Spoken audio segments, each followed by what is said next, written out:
Hello, good morning, how are we? I've got a visitor coming today, so I've emptied the toilet and I've stocked up with cheese. Hello! Hello! Oh, this is very pink. It's the pinkest boat I've ever seen.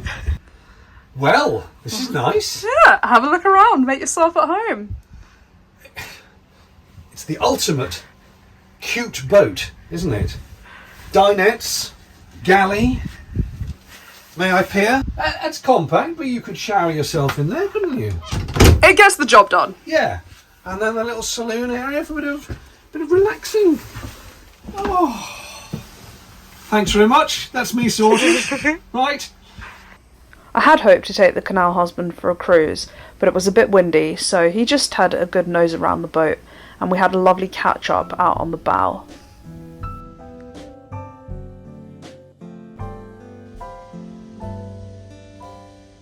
This hungry family came over for some lunch. Luckily I'd stocked up on duck food at the floating market last week, and so there was plenty of food to go around. They weren't the only hungry creatures aboard, so I took that as an opportune time to make some lunch and get David's honest opinion on the new boat. How was your lunch?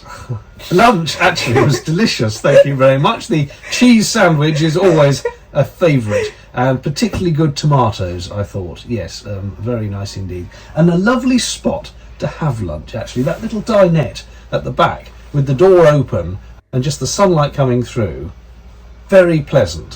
For a tiny boat, you've got quite a nice selection of spots to sit. You can sit in the bow. We tried that. You can sit in the bow and enjoy looking out at the canal. You can sit at the dinette area and have the door open, so you're sort of sheltered, but you've still got the ambience from there. And you can sit on the back deck if you put a chair out there, or if you sit on the taffrails. Yeah, and you can sit here, you can lounge here. It's really, versatile. It is versatile. It's incredible for 25 feet how much versatility you've got. And the design is...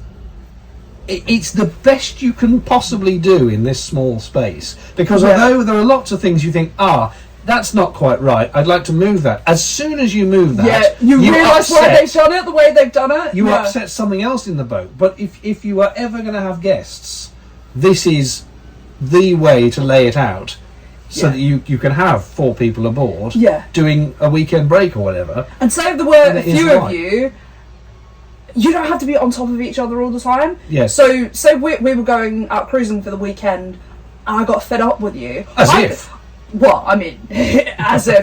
But I could leave you here watching the telly, and I could be sat there editing a video or, doing something. Yeah. Or just out at the back, or someone can go and have a huff at the front, and the doors can shut, and they needn't be there. Yeah. Or even sit on the roof. It's flexibility, I think, is the thing they pitch these on, isn't it? Because it is a tiny boat, but it is designed to be so very usable for all the possible options that you might want, whether it's you alone, you and someone else, or you and guests. Yeah, and even when you're cruising, because the bow is big enough, you could send a couple of people up to the bow and just keep a couple of you down at the tiller. Yeah, and if the doors are open, you could have a couple more here as well. I mean, you could actually have a party boat on this tiny space. It could be. Yeah, well, and say if we were cruising along in the rain, only one of us needs to be out there getting wet.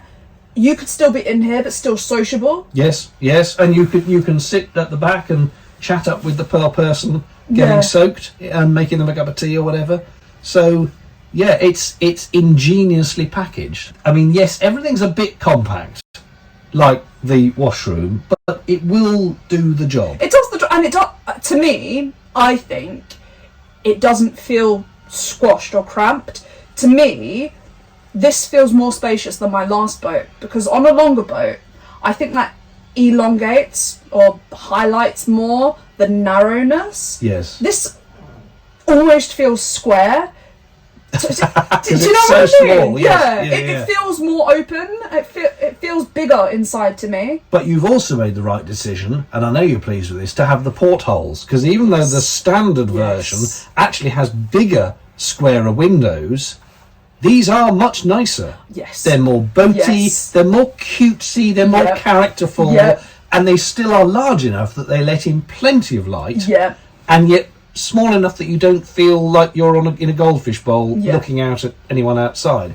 So that should be the default. Absolutely, I think, actually. absolutely. Much as I like the standard Beetle, your choice here was definitely the right one. I'm so glad that they did that for me. And the engine ticks over nicely. We've tried that. Oh, little engine, is it? What, 10, 15 horsepower? Right. Yeah, I've got all the blurb. blurb there. Actually, you wanted to have a look. I'm curious how big your water tank is, because of course in a normal narrowboat you're always worrying about whether you've used up all the water or not. And I know this isn't something you'd go and live on necessarily. It's a weekend boat, so it's probably less of an issue. But if you did have 4 people aboard, you're going to go through. You're going to go through the water. So we've got all the instruction manuals for everything. That's the handbook for the engine and the warranty.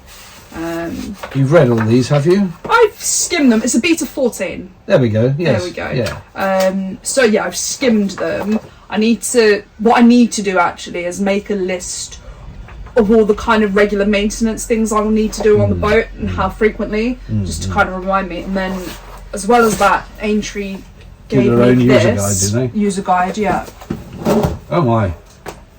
Oh yeah. Oh, there we go. Look, dimensions and capacities. Let's have a look at page 5. Fuel tank 90 litres, water tank 295 litres. Now, what's that in real money? AKA gallons. Gallons. I thought only ice cream came in gallons. Divided by 4.5 litres to the UK gallon.